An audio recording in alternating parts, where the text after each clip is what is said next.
왜 그럴 때 있잖아요. 이제 내 안에 두려움이나 불안을 좀 넘어서서 다음 챕터로 넘어가고 싶을 때 어떤 두려움을 한번 넘어야 조금 더 의미 있는 창조성의 단계로 갈 수 있다고 생각하는 편이거든요. 내 안에 사실은 무한한 가능성이나 잠재력이 있는데 그것으로 넘어가지 못하게 막아서는 건 언제나 두려움이었던 것 같아요. 그래서 이 두려움을 잘 다루는 게 중요하고, 근데 실질적으로 좀 어떻게 해야 될지 모를 때 용기를 받고 싶을 때 도움이 됐던 책들을 소개해 보려고 해요. 첫 번째 책은 리베카 솔닛의 걷기의 인문학 입니다. 실제로 되게 많은 작가들이 걸으면서 글을 쓴대요. 그러니까 저는 막 이제부터 글을 써야지 라고 책상에 앉아 있을 때는 이제 쓰다가 막히면 너무 내가 싫어지고 답답해지거든요. 근데 그럴 때 오히려 걷자 해서 걸으면 내가 책을 쓸 때 쓰던 뇌 부위와 걸을 때 쓰는 뇌 부위는 아예 다르다고 하거든요. 그러면 그 문제를 바라보는 새로운 시야나 시각이 생기고 뭔가 정리가 되고 다르게 생각해볼까? 연결이 되고 이런 것들이 가능한 것이 걷기인 것 같아요. 그것 중에 제일 쉽게 할 수 있는 거. 이거는 걷기 인문학이잖아요. 리베카 솔릿은 걷기를 문화예술 사회적 의미를 다 통틀어서 걷기를 해부를 하거든요.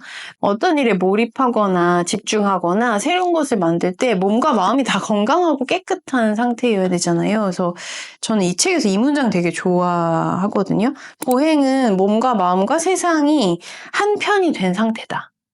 그러니까 그 걸을 때 몸과 마음이 정화되고 심지어 세상과 연결하는 법에 대해서도 내가 아주 깨끗한 상태로 볼 수 있게 된다는 거예요. 약간 수행과 같은 그런 느낌이기도 한데, 그래서 삶에서 걷기가 얼마나 심지어 혁명적이고 위대한 일인지에 대한 설명을 다각도로 좀 생각해 볼 수 있게 도움이 된 책이었어요. 이분이 또 걷기 너무 좋아해서 세계의 다양한 도시에서 걸었다고 해요. 뭐 파리, 샌프란시스코, 뉴욕에서 자기가 걸으면서 어떤 것을 느꼈고 어떤 것에 도움을 받았는지에 대해서 막 생생하게 막 그 도시의 어떤 풍경과 어느 시간에 걸었을 때 어떤 느낌이었는지에 대한 설명을 들으면 좀 걷고 싶어져요. 그냥 막 꽁꽁 저 혼자 싸매고 있을 때 그냥 막 어떻게 해야 될지 모르겠다 했을 때 일단 그냥 두 발로 걸으면 그냥 많은 것들이 해소되고 그 고민들을 그냥 거리에 그냥 버려두고 오는 느낌이 들거든요. 이 책에서 이 문장도 되게 재밌었어요. 내 병을 고치는 두 의사는 내 왼쪽 다리와 오른쪽 다리다.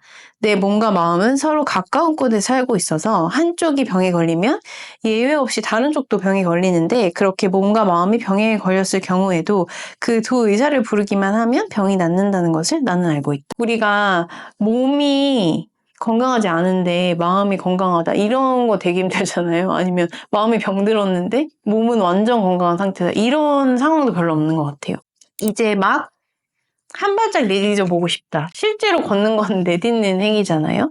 새로운 시각에서 관찰하는 힘도 늘려보고 싶고, 불필요한 상념이나 걱정으로부터 벗어나서 깨끗한 상태에서 나의 몸과 마음을 돌보고 싶다라는 생각이 들었을 때 걷기 인문학을 읽어보시면 좋을 것 같습니다.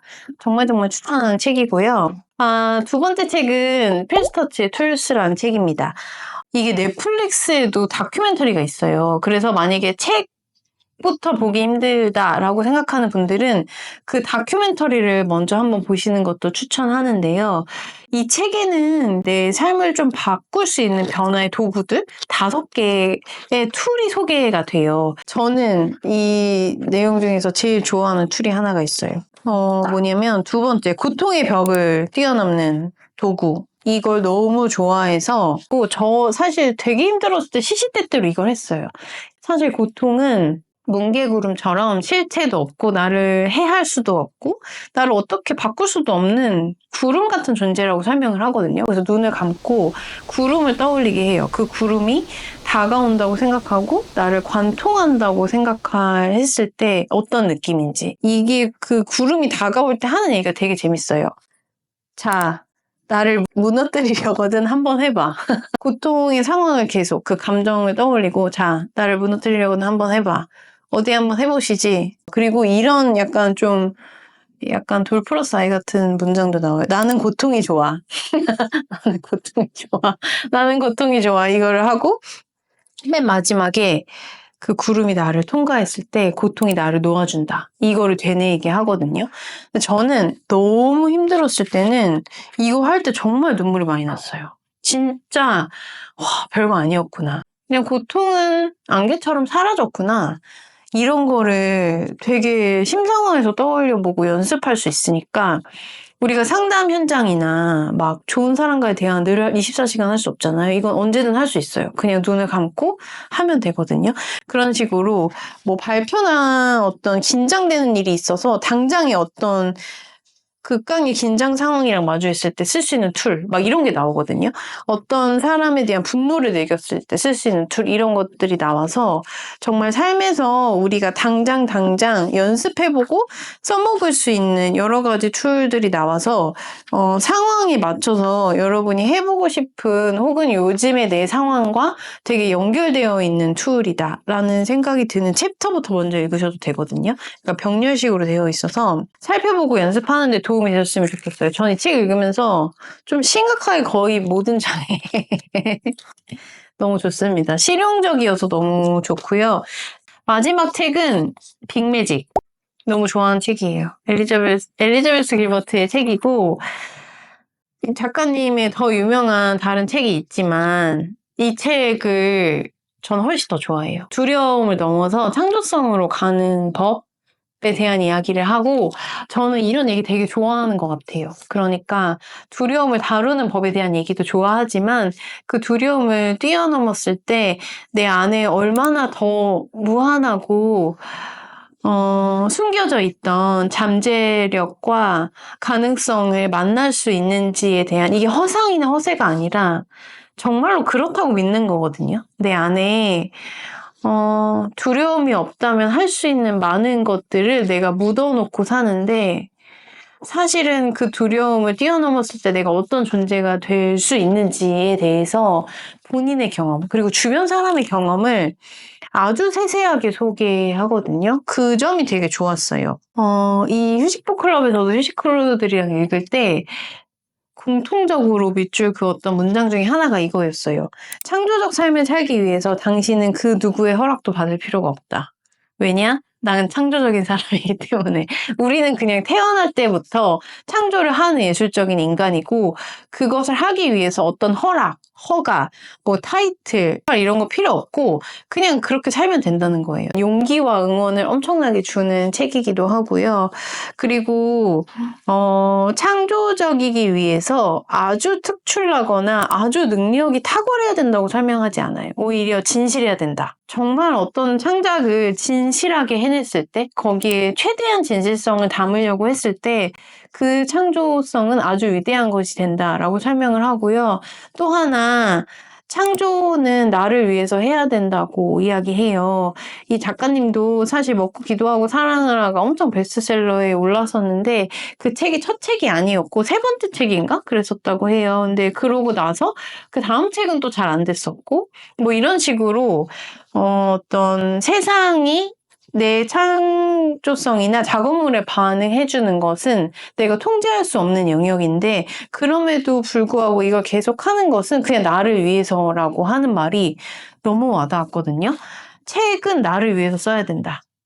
그러니까 나한테 도움이 되기 위해서 써야 되는 것이 어떤 창조의 지속을 위해서 제일 중요한 것이고 나에게 도움이 되지 않는데 누구에게 도움이 될 것 같아서 한다. 이것은 지속 가능성에 도움을 주기 너무 힘들다는 거예요. 그냥 포기하게 되겠죠?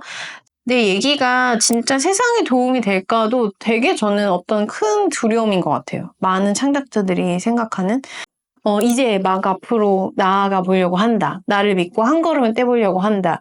내 안에 잠재성을 믿어보려고 한다. 라는 생각이 드는 분이라면 빅매직을 꼭 읽어보셔야 됩니다. 빅매직 추천합니다.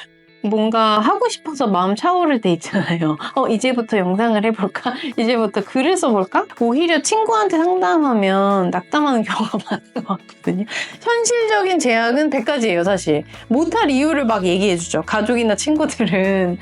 이거 이래서 뭐 그 업계 치열하지 않아? 막 이러면서 나의 두려움을 조장하는 조언을 들을 바에는 이 세 권의 책을 읽으면서 내 안의 가능성이나 그냥 나를 믿는 힘을 기르는 편이 훨씬 더 좋은 것 같아요. 그럼 또 다음에 다양한 상황별의 책 추천 영상에서 뵙겠습니다. 안녕.